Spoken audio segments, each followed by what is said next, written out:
내가 내 무지개를 구름 속에 두었나니 이것이 나의 세상과의 언약의 증거니라. 내가 구름으로 땅을 덮을 때 무지개가 구름 속에 나타나면 내가 나와 너희와 및 혈기 있는 모든 생물 사이의 내 언약을 기억하리니 다시는 물이 모든 혈견자를 멸하는 홍수가 되지 아니할지라. 창세기 5장에 언약을 세운다는 말씀 7번이나 언약 말이 나옵니다. 무지개 언약입니다. 이건 일방적인 언약입니다.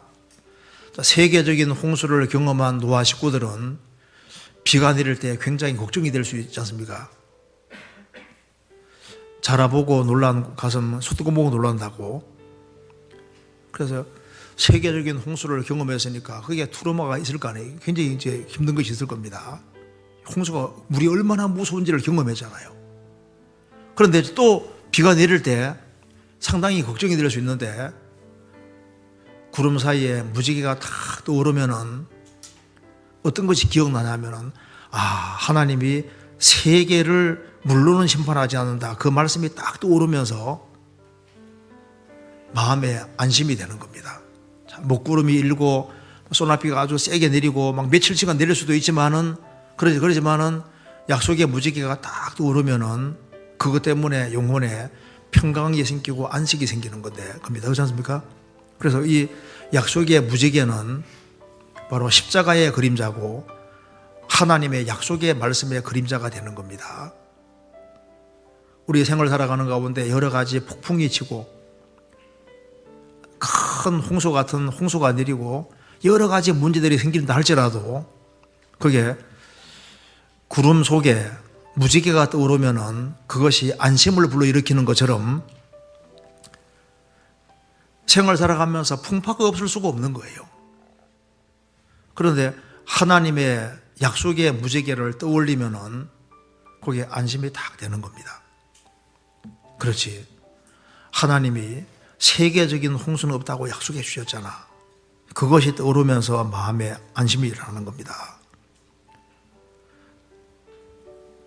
노아 식구들도 홍수 이후에 여러 가지 또 이제 비가 내리고 홍수가 오고 했습니다. 그러지만은 무지개를 볼 때마다 안심이 되는 것처럼 구원받은 사람에게도 생활 살아가면 여러 가지 풍파들이 일어납니다. 그러지만은 약속의 말씀을 떠올릴 때마다 그 약속의 말씀이 영혼에 참된 평강을 주는 거예요. 마가복음 4장에 예수님을 모시고 이제 갈릴리 호수를 지나가는데 예수님과 함께하는 그곳에도 여전히 풍파가 있고 큰 바람이 일고 막 놀이 크게 치고 그럼에도 불구하고 주님이 함께 하시기 때문에 안심할 수 있는 겁니다. 그래서 약속의 말씀을 떠올릴 때 안심이 되는 겁니다.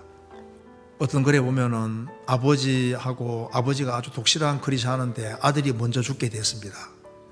그러니까 이제 아버지가 비통한 모습으로 아들을 보고 있는데 아들이 말합니다. 아버지, 저 때문에 너무 슬퍼하지 마세요. 아버지는 저를 위해서 최선을 다했습니다.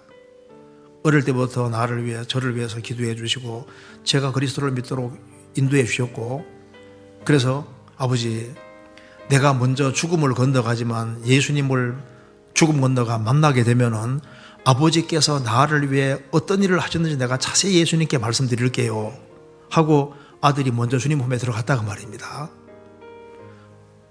그래서 당장 이별은 슬프지만은 그 아들이 확실한 신앙을 가지고 구원을 받고 죽음 건너갔을 때 죽었지만은 그래도 영혼에 뭐가 있습니까? 아버지는 평강이라는 게 있을 수 있는 거예요. 아쉽지만 다시 만날 수 있다는 약속의 말씀을 떠올릴 때 그 힘든 중에도 평강이 있을 수 있는 겁니다. 우리 일상생활 속에서도 여러 가지 염려들이 올라올 수 있지 않습니까? 그럴 때마다 약속의 말씀을 떠올리면은 다시 영혼에 안심이 되고 평안이 올 수 있는 겁니다. 아무것도 염려하지 말고 오직 모든 일에 기도와 간구로 너희 구할 것을 감사함으로 하나님께 아뢰라. 그리하면 모든 지각에 뛰어난 하나님의 평강이 그리스도 예수 안에서 너희 마음과 생각을 지키시리라. 여러 가지로 염려가 올라올 수 있는데 염려가 올라올 때 이 말씀을 딱 올리면은 그렇지. 하나님 말씀하시기를 아무것도 염려하지 말고 오직 모든 일에 기도와 간구로 너희 구할 것을 감사함으로 아뢰라. 그러면 모든 지각에 뛰어난 하나님의 평강이, 하나님 모든 걸 다 하십니다. 그래서 하나님은 하나님의 도움을 구하고 기도하는 사람에게 하나님의 평강이 그와 함께 하시고 그리스도 예수 안에서 너희 마음과 생각을 지키시리라. 그리스도인들은 사망의 음침한 골짜기를 다닐 수도 있습니다. 그런데 그 속에서도 평안이냐? 우리는 평안입니다. 원수가 많이 있을지라도 우리는 하나님의 도우심을 믿기 때문에 평안입니다. 성경 사도행전 12장에 보면은 이제 예수님 죽으시고 부활하신 후에 8년이 지났습니다. 그런데 야고보가 제일 먼저 붙잡혀서 목 잘라 죽임 당합니다. 야고보가 목 잘라 죽임 당했는데도 불구하고 베드로는 그 다음날 죽을 사람인데도 불구하고 그냥 묶여가지고 콜콜 자지 않습니까? 얼마나 깊이 잠들었는지 천사가 옆구리를 그냥 쳐서 깨웠다고 하지 않습니까? 쳐서 깨웠다는 것은 잠이 보통 든 게 아닙니다. 그래서 죽음 앞에서도 그렇게 굴굴 잘 살 수 있는 사람은 베드로가 배짱도 좋고 영혼에 그 굉장한 평강이 있는 겁니다.